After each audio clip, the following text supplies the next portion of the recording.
Thanks for tuning in. Today we're going to be reviewing the Tubolito Road Cycling inner tubes. If there's one thing every cyclist hates, it's getting a flat tire during a ride. Unless you have a tubeless setup, high quality inner tubes are critical to avoiding getting flats.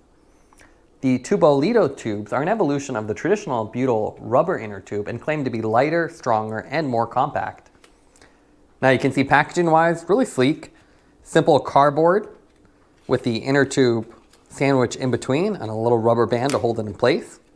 You can see the little instruction manual tucked in here. We have two variations, the super light S-Tubo and the standard Tubo Road. Go ahead and take these out of the little packaging. We'll go over the specs.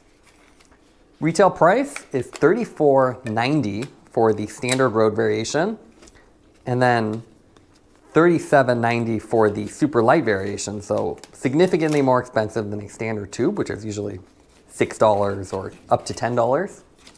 They're available in a number of valve lengths from 42, 60, as well as 80.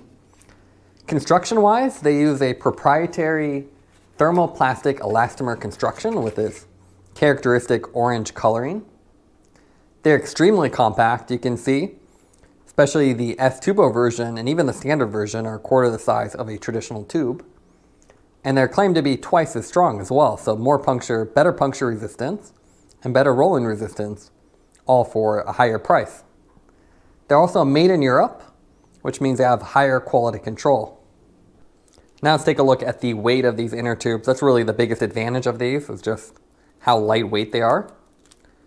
So we take off the little plastic ring for the super light version. That comes in at 22 grams, and that includes the little gasket here, which is a replacement for the retainer nut and the valve cap.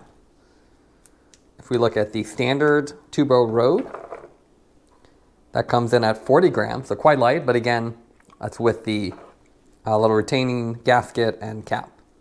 Just for comparison, here's the Vittoria standard inner tube. You can see how large it is. And that on the scale is 108, so you're saving quite a bit of weight. You can ride with latex inner tubes, but you give up some puncture resistance. Now right out of the box, it's really impressive how small and compact these inner tubes are, combined with the characteristic orange coloring that really sets these apart from other tubes on the market.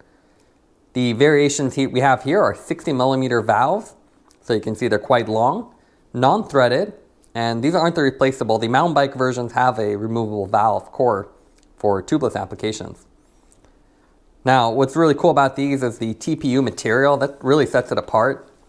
And you can see when you start to open it up, super thin, and it's opaque aside from the orange coloring.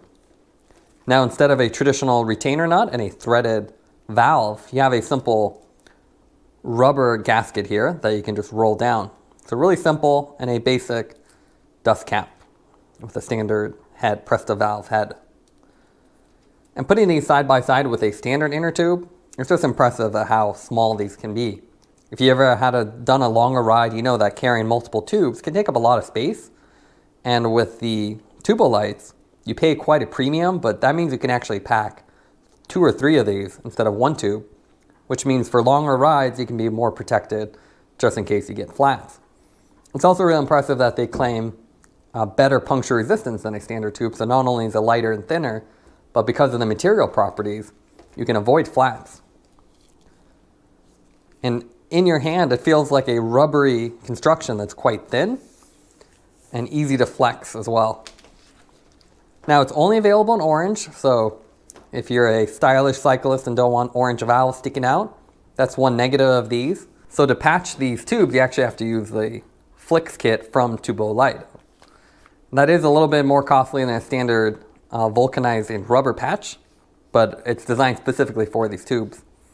So it's definitely give or take. It's really expensive, and if you're someone who does a lot of riding, paying almost $35 for a tube is a little bit ridiculous, but in the longer term, the better puncture resistance can really bring you ahead.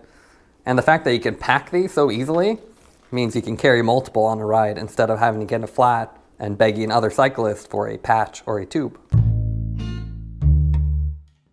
So the other thing I wanted to show with these tubes is just how well they pack. So here I have a Topeak Burrito Pack, which is a mid-sized saddle bag.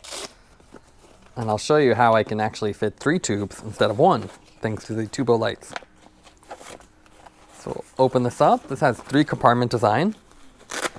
And you can see now I'm carrying 1 standard tube, which is quite large, right? And that takes up a lot of space. There's no way I could fit 2 of them in here. So what I do is I just shove this one in. And then I take the Tubolites and I can just pack them on the top. And now you can see if I get a flat, I actually have 2 more backups. Because just carrying 1, it's pretty easy to puncture that on your first installation. So having the backup, even on shorter rides, is really nice to have. Now let's go over the pros and cons for the Tubolite road tubes. What we like about them are their compact sizes. They're about the quarter the size of a traditional rubber tube, so they're a lot easier to pack and take up a lot less space. They're also more durable than traditional tubes, which is a nice improvement. And they're also available in a variety of lengths, so you can definitely find the right one for your wheel set. Some of the cons for them is the fact that they're very expensive. At over $35, that makes every flat cost quite a bit of money, and especially if you do a lot of riding, it doesn't really make sense to ride with these exclusively. They also require specific Flicks Kit patch kit, so if you do buy one of these tubes, you do need to buy the patch kit as well. And they're only available in that orange coloring, which means the valve stem is also orange. Taking everything into account, we'd give the Tubo Road tubes a 7.8 out of 10. These are really expensive, but their compact size and unique construction makes them the perfect spare tube. So while we won't replace all our standard inner tubes, it really makes a lot of sense to buy a couple of these and stash them in your saddlebag. Thanks for watching this review. Don't forget to like and subscribe. You can see more content from us on our website at thesweetcyclist.com, as well as follow us on Instagram at The Sweet Cyclist. This is The Sweet Cyclist reminding you to enjoy the ride.